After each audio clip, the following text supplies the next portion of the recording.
आज हम कक्षा 10 का चैप्टर सांख्यिकी पढ़ने वाले हैं।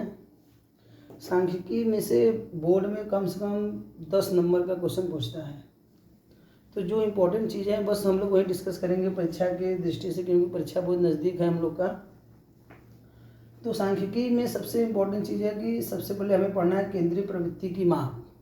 केंद्रीय प्रवृत्ति की माप को इंग्लिश में कहते हैं measure of central tendency. Measure of central tendency कितने प्रकार की होती है? मुख्यतः 3 प्रकार की होती है, माध्य, माध्यिका, इसको एक और नाम से जानते हैं माध्यक और बहुलक।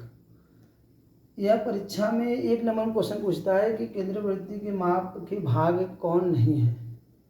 तो ऑप्शन में 3 ठे रहेगा, एक और दे देगा, तो बच्चे इसमें कंफ्यूज नहीं होना है।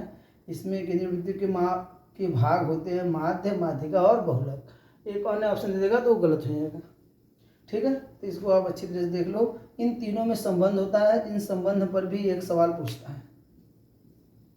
बहुलक बराबर होता है 3 माध्यिका माइनस 2 माध्य, 1 नंबर में अवश्य पूछता है।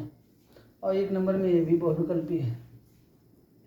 इन तीनों में इस टाइप पे भी सवाल बनते हैं, इस टाइप पे भी सवाल बनते हैं और इस पे भी बनते हैं। तो सबसे पहले हम पढ़ेंगे समांतर माध्य। माध्य माध्य को इंग्लिश कहते हैं मीन।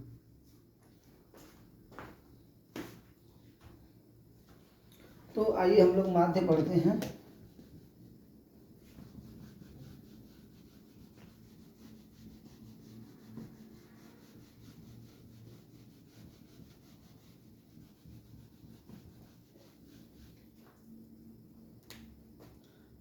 सबसे पहले माध्य।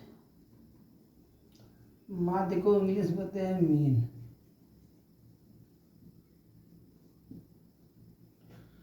समांतर माध्य को 3 सूत्रों से निकाला जाता है। पहला, इसको कहते हैं प्रत्यक्ष विधि।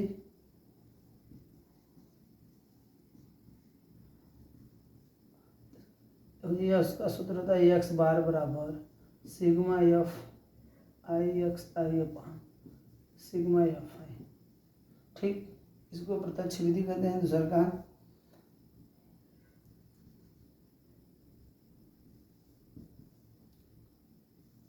कल्पित विधि।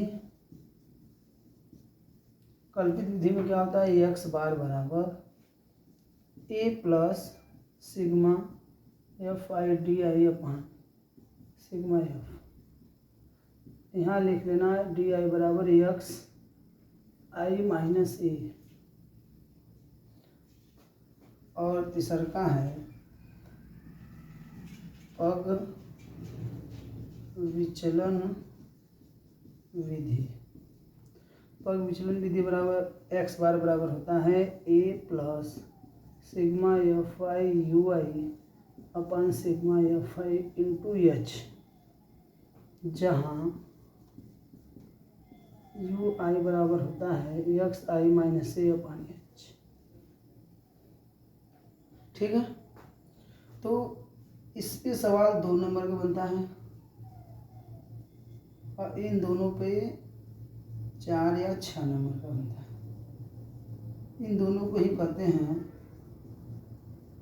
लघुत्तर विधि या शॉर्टकट मेथड। अगर नाम लेकर कहेगा कि कल्पित विधि से करिए तो इस सूत्र से करना है, पग विचलन विधि से कहेगा तो इस सूत्र से करना है। अगर लघुत्तर विधि से कहेगा तो दोनों में से किसी से भी आप कर सकते हैं। यह 4 या 6 नंबर में आपको परीक्षा में पूछते हैं। तो हम इस पर एक सवाल करते हैं। एक सवाल में तीनों विधि को बता देंगे, ठीक है।